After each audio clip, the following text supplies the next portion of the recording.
Good morning, everybody. Sorry for all the wiggling, trying to figure out how to hold my phone.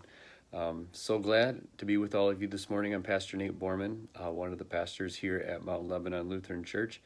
Here for a devotional thought. We are walking our way through Leviticus, one chapter at a time. And one of the things that we've highlighted over the last couple of days in our readings and in these devotions is the cost of sin, the results of sin, the separation that sin causes. You know, there's, if you, and we're going to see this in the readings to follow too, if you are unclean because of a skin disease, you're separated, you're left out. If you're unclean because of a bloody discharge, you're unclean. If you're sin, you see, God makes this clear again and again and again throughout the scriptures that sin makes us unclean. Sin makes us unfit to stand in the presence of God. Sin leaves us out. And so what you have to think about, and this is where we're getting to the middle of the book now. We're right smack dab in the middle of Leviticus. I'm going to talk to you about Leviticus 16 today. I know I'm maybe a little bit behind in the readings in terms of the video, but I think it's a really important chapter for me to talk about. It's the heading of the chapter in my Bible is the Great Day of Atonement, the Day of Atonement.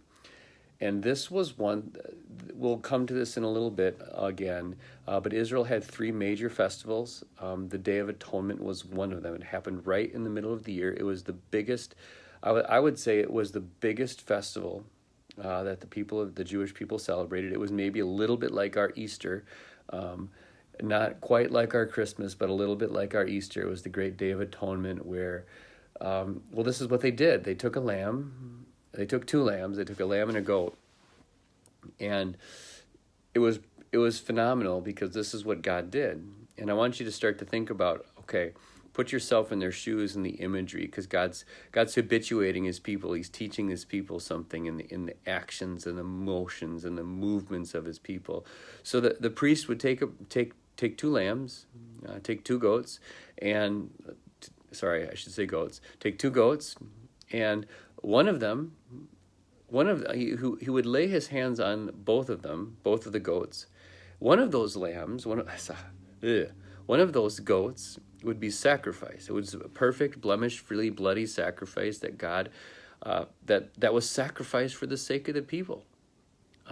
And so they were atoned before God. That the blood of that perfect goat was splattered on the altar. It was splattered in God's presence. And so the blood, right, again, this is a theme we see again and again throughout Leviticus, is the blood made the way for the people of Israel to enter into God's presence. So they sacrificed, so there were two goats, right? One of the goats was sacrificed, its blood was shed, and because of the blood was shed, the people could go into God's presence. They were no longer isolated or separated because of sin. Rather, because of the blood of the goat, they could go in. Okay, there was another goat. It's called the scapegoat.